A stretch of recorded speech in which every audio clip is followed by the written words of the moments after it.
तुम्हें किसी से मिलने जाना है पांचाल के इस वन में? किससे मिलने जाना है तुम्हें? किसे जानते हो तुम यहाँ का ना?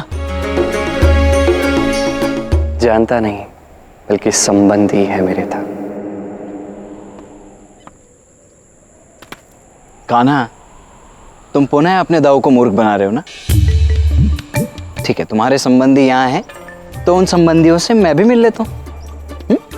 आओ मिल लेते हैं। जाओ।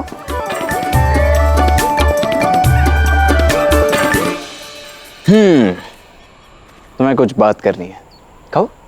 तो मैं कह रहा था संबंधी मेरे हैं, आप आके क्या करोगे? हाँ, ये तो मैंने सोचा ही नहीं। ये तो तुम उचित कह रहे हो, किंतु तुम्हें मुझे वचन देकर जाना होगा कान्हा कि तुम शीघ्र जाओगे और शीघ्र आओगे। मुझे यहाँ प्रतीक्षा। आपको वचन देता, मैं शीघ्र जाऊंगा और शीघ्र आऊंगा।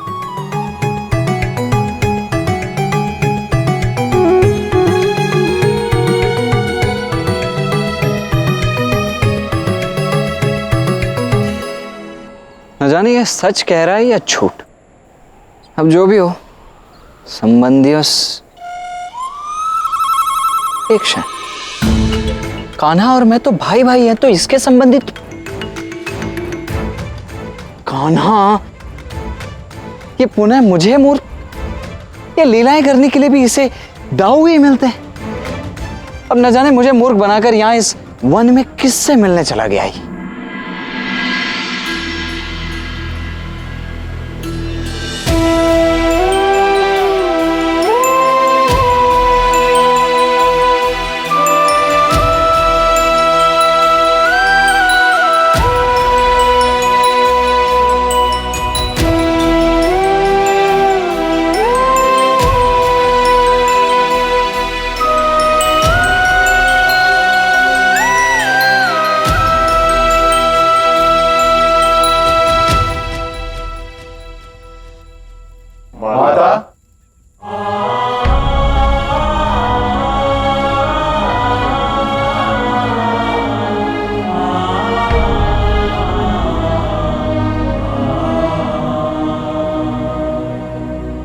माता प्रतिदिन ये सूर्यदेव को देखकर क्या मांगती है?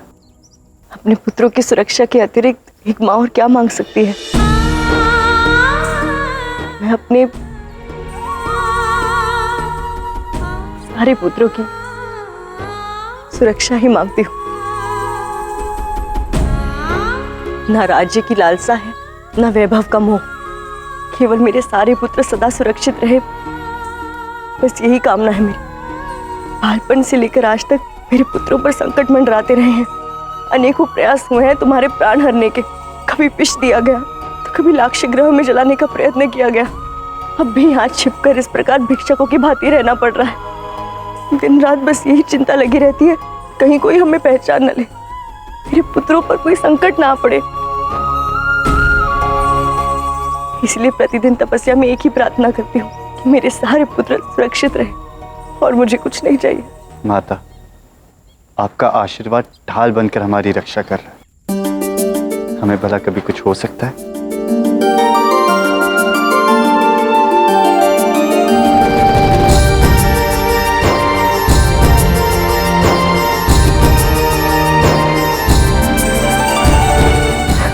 अच्छा, बाहर से आए हो, हाथ मुंह धो लो, मैं भोजन लगाती हूँ। परंतु माता, जानती हूँ भिक्षा लाए हो, तो उसमें पूछना क्या है? सदैव की ही भांति जो भी लाए हो, पांचों भाई समान रूप से आपस में बांट लो। रुकिए माता जी।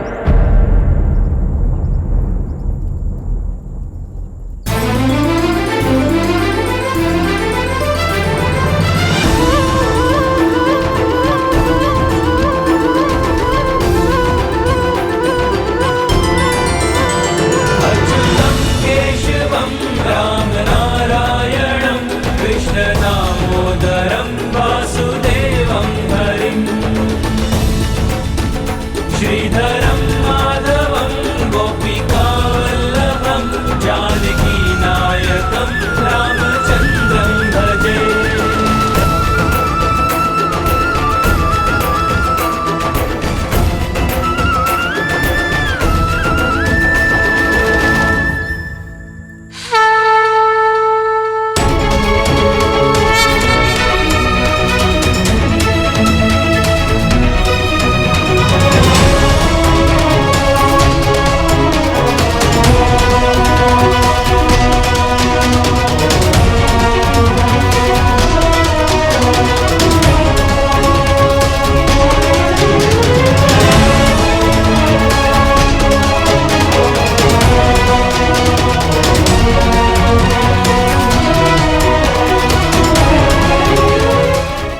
पुत्र? बहुत थका हुआ, पर जो मैंने देखा, जो मैंने सुना, तत्पश्चात मैं स्वयं को रोक नहीं पाया। मेरे पास कोई अधिकार नहीं है कुछ भी कहने का, किंतु फिर भी परामर्श मेरा यही रहेगा। आपके पुत्र जो लाए उसे आपस में बांटने को कह देने से पूर्व एक बार देख तो लीजिए।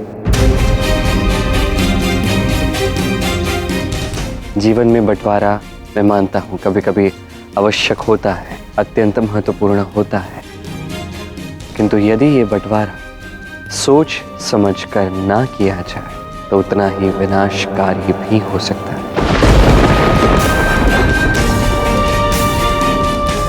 ऐसे बिना देखे आप उसे आपस में बांटने के लिए कैसे कह सकती हैं? देखो बटोई, हम अपने अतिथि के स्वागत की परंपरा का भान रखते हैं, परंतु अपनी माता के हर शब्द का भी ध्यान रखते हैं। हमारी माता से इस प्रकार का प्रश्न पूछने का दुस्साहस करने वाले, बिना परिचय के ज्ञान की वर्षा करने वाले कौन हो तुम?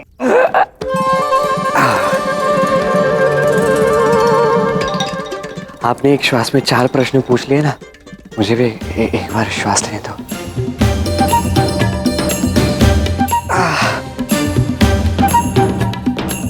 एक श्वास।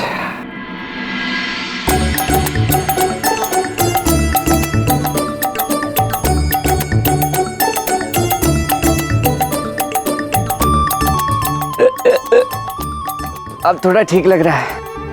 मुझे पहचाना? नहीं, मैं तो वो हूं, साधारण व्यापारी। वो दिख रहा है, वो वृक्ष दिख रहा है, उसके पीछे एक और वृक्ष, उसके पीछे एक वन है, वहां से मुड़ने के पश्चात सीधा सीधा जाना बहुत दूर। मैं वहां से आया चल के, और इसीलिए तो इतना थका हुआ हूं ना, भूखा प्यासा हूं।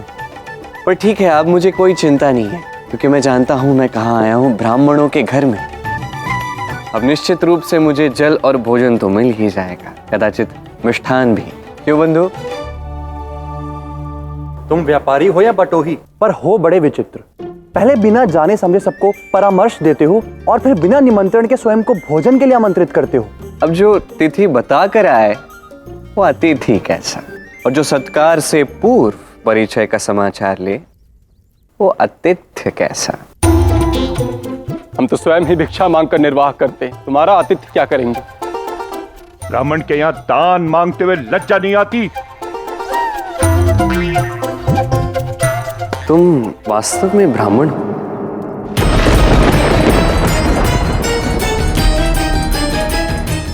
ब्राह्मण धर्म क्या है ये तुम्हें कदाचित ज्ञात नहीं है, मैं समझा देता हूं। ब्राह्मण वो होता है जो भले ही किसी के घर जाए और खाली हाथ लौटाए बिना किसी भिक्षा के, किंतु जब कोई व्यक्ति ब्राह्मण के घर आता है तो उसे भूखे पेट लौटने नहीं देता, वो होता है ब्राह्मण। ब्राह्मण जो है वो बुद्धि और विवेक का मिश्रण होता है। पर यहाँ तो मैं कुछ विचित्र ही देख रहा हूँ।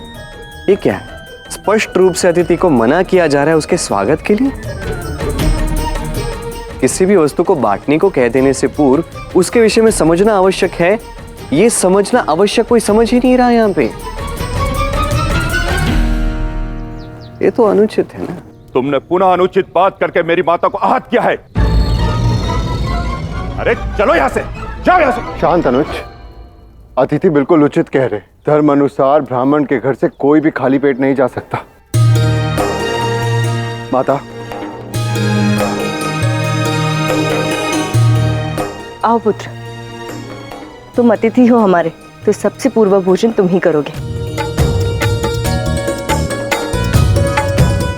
पुत्रों, इनकी सेवा करो।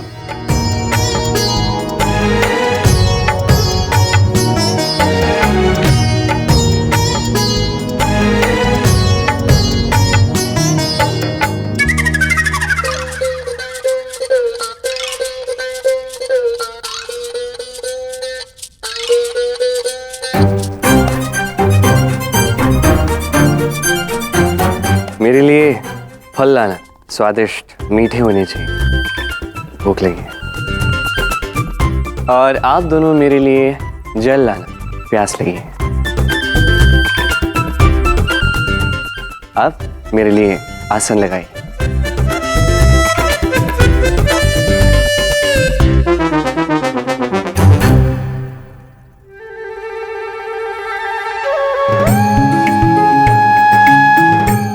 तुम कोई सेवा नहीं करोगे मेरी?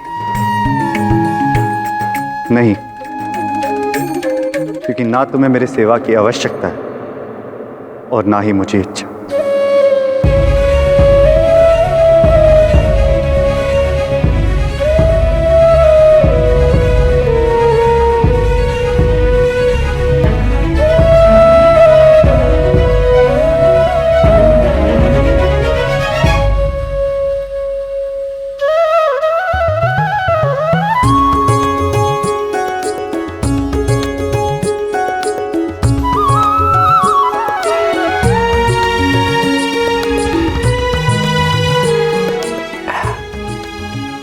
वाह, अत्यंत स्वादिष्ट भोजन बना है।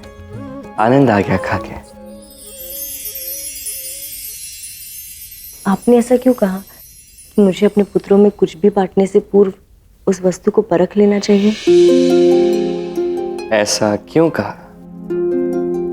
इस संसार में किसी भी अनर्थ का आरंभ कहाँ से होता है? केवल और केवल व्यक्ति की असजगता और अनभिज्ञता से होता है। इसलिए जीवन का हर एक निर्णय, कोई भी आदेश देना हो, उससे पूर्व उसके विषय में उपयुक्त ज्ञान अर्जित करना अत्यंत आवश्यक है। वैसे आपकी बात अनुचित नहीं है, किंतु मैं एक माँ हूँ।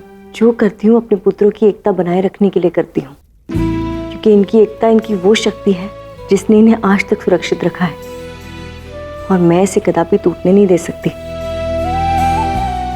इसलिए सब कुछ सब में बराबर बटेगा, ना किसी के पास अधिक ना कम। तो इनके मन में कभी एक दूसरे को लेकर कोई संदेह आएगा ही नहीं। मैं समझता हूं, पर यह बस आपकी सोच है।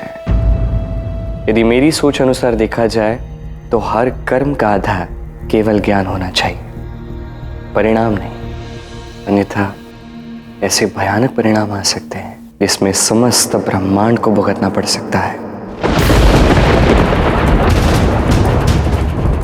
इसलिए आप जब भी कोई कर्म करें, निर्णय ले या आदेश दें, सोच समझकर, ज्ञान पूर्वक रूप से। अब जब भी बंटवारा करें, सोच समझकर, ज्ञान पूर्वक रूप से। कभी कुछ ऐसा मत बांट देना माता जिसके कारण एक ऐसा चक्र चल जाए जिसके कारण ये समस्त भारतवर्ष एक महाचक्रवात में फंस जाए।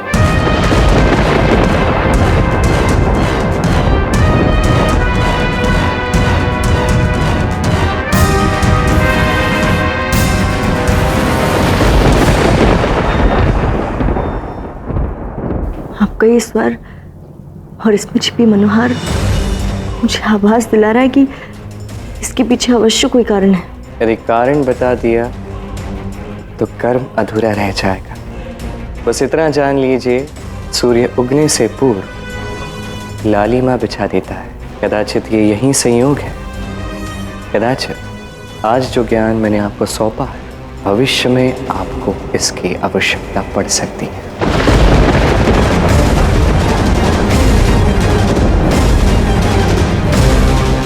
वैसे एक बात तो है, बातों से पेट नहीं भरता है। इसलिए यदि आपके हाथ का थोड़ा और स्वादिष्ट भोजन मिल जाए तो अच्छा होगा। एक और बात, भोजन के पश्चात यदि मिष्ठान मिल जाए तो मुझे मिष्ठान अत्यंत प्रिय है।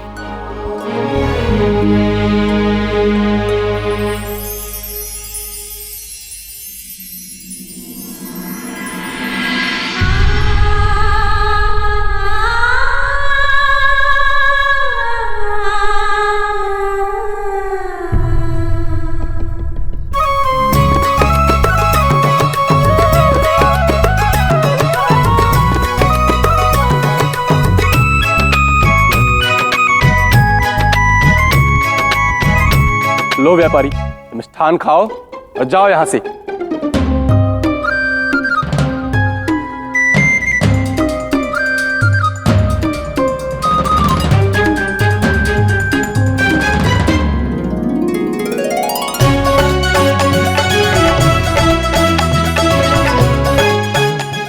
आह, अद्भुत। शरीर की चेतना जैसे अब लौट आई है। अच्छा लग रहा है, अच्छा भी लग रहा है और सब कुछ स्पष्ट रूप से दिख भी रहा है। तुम दोनों का रूप देख के ऐसा लगता नहीं है कि तुम ब्राह्मण।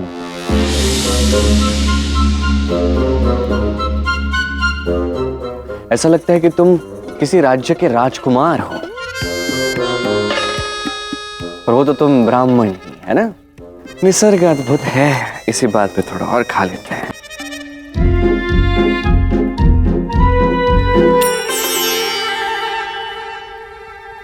विशाल काय, पर्वत आकार, मुख पे योद्धा जैसा क्रोध छलकते हुए, पर अब फिर भी ब्राह्मण हो, है ना।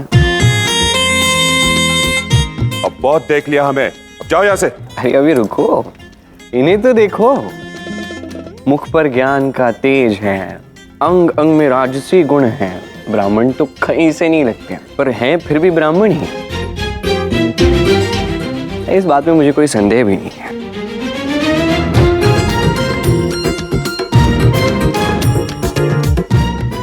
निसर्ग अद्भुत है। एक ज्ञान की बात बताऊं आपको, भोजन करते समय बातें नहीं करनी चाहिए।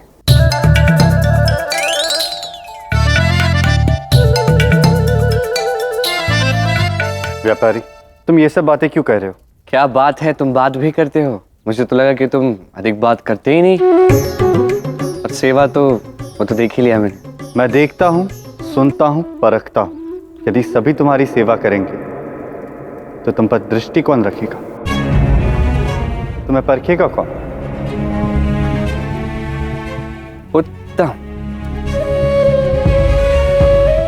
सीधी और स्पष्ट बात कह दी तुमने। सभी इस बात को भूल ही गए कि घर में कोई अपरिचित व्यक्ति आया है। क्या पता उस पर कितना विश्वास किया जा सकता है। सभी को सावधान रहना चाहिए। ये बात सभी भूल गए, किंतु तुम नहीं। तुम सतर्क रहे। ये यही दर्शाता कि तुम्हारा सारा ध्यान केवल अपने लक्ष्य पर केंद्रित होता है, जैसे किसी उड़ते हुए पंछी की आंख पर लगा।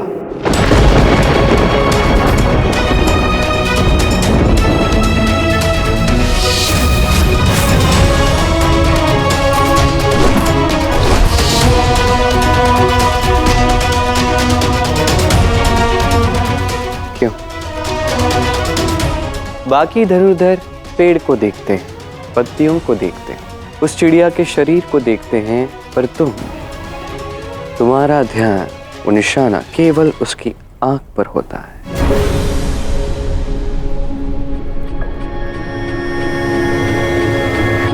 क्यों, उचित कहा ना?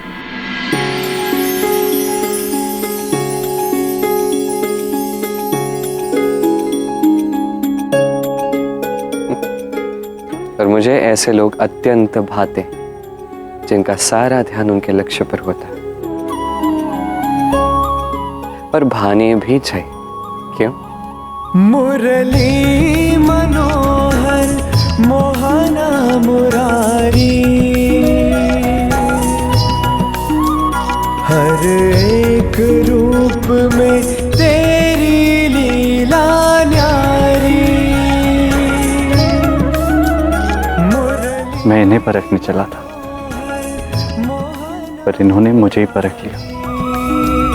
हर एक रूप में तेरी लीला न्यारी। लाइए,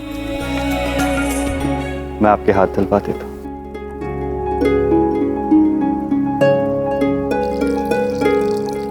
क्या हुआ, तुम तो सेवा नहीं करते? ना मुझे आवश्यकता है, ना तुम्हें इच्छा है। क्यों?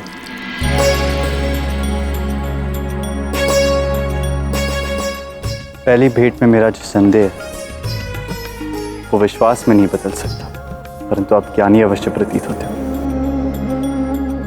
और ज्ञान का सम्मान करना मेरा कर्तव्य ही नहीं, आनंद भी है। क्या नाम है तुम्हारा? पार्थ। पार्थ।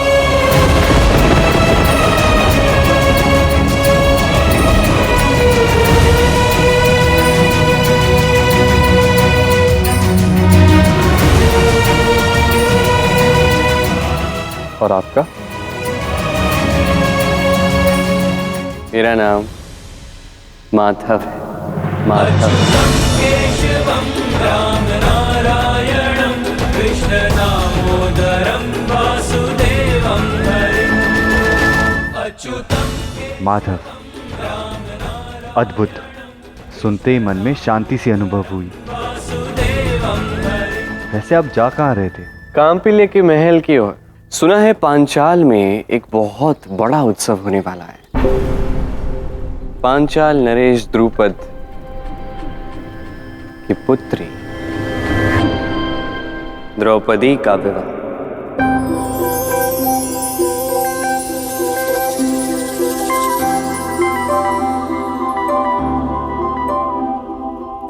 द्रौपदी?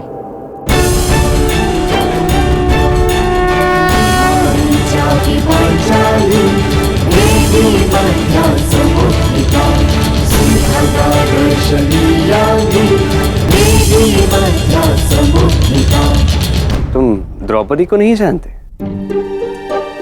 अद्वितीय सुंदरी, ऐसा रूप जिसकी प्रशंसा स्वयं स्वामी महर्षि वेदव्यास ने भी की है। घने वन से भी अधिक घने और रात्रि से भी अधिक काले केश है उसके।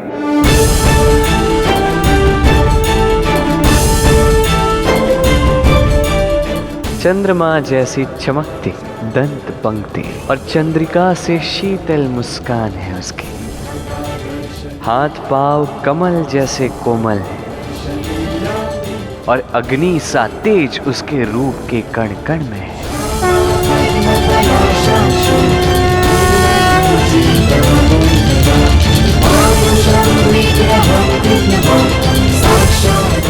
उसका मन निर्दोष है और प्रत्येक कर्म पवित्र।